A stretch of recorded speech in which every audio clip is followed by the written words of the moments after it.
பாருங்க பிரியாணியில பீஸ் பிரச்சனை பண்றீங்களா பண்ணுவாங்க அதோட தர்மம் இருக்கு. தயிர் பச்சை தயார் பண்றீங்களா பண்ணுங்க அது ஒரு நியாயம் இருக்கு. உங்களுக்கு பிரியா முக்கியம்னா எனக்கு பிரியாணி தான் முக்கியம். பிரியாக்கே பிரியாணி தான் முக்கியம்.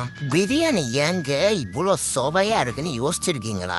பிரியாணிய தினமும் சாப்பிட்டு உங்களோட உடம்பை எப்படி செம்ம ஃபிட்டா மெயின்டைன் பண்ணணும்னு யோசிச்சுட்டு இருந்தீங்கன்னா நான் உங்களுக்கு புரிய வைக்கிறேன். அதுக்கு முன்னாடி என்ன ஃபாலோ பண்ணா மறந்துடாதீங்க. பிரியாணி அடிக்ஷனுக்கு 4 காரணங்கள் இருக்குங்க. கொழுப்பு சத்து அதிகமாகவும் கார்போஹைட்ரேட் அதிகமா இருக்கிறதுனால டோபமின் ஹிட்டுங்க.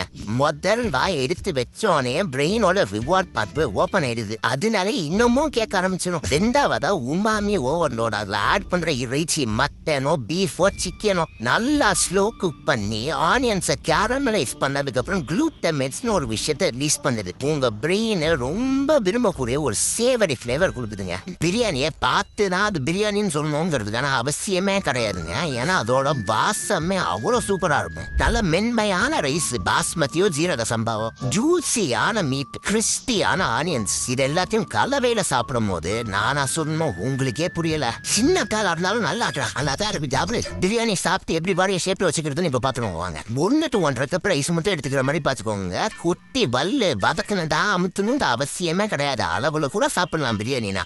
அளவாதா புரோட்டீன் ரைஸை விட இன்னும் அதிகமா சிக்கனையோ மட்டனையோ சாப்பிடுங்க. ப்ரோபயோட்டிக்ஸ் அண்ட் பெட்டர் டைஜஷனுக்கு நல்லா ரைத்தாவும் கூட சேர்த்துக்கிற மாதிரி பாத்துக்கோங்க. கடைசியா உங்களுக்கு போஸ்ட் ஒர்க் அவுட் மீலாவோ இல்ல லஞ்ச் டைமா சாப்பிட்டீங்கன்னா ரொம்ப நல்ல விஷயங்க. பிரியாணி கடை அண்ணா நகர்ல 2 மணி வரைக்கும் திறந்துருக்குங்கிற ஒரே காரணத்தினால 2 மணிக்கு தான் போய் சாப்பிடணும் இல்ல, 7 மணி முன்னாடியே சாப்பிடுற அப்படி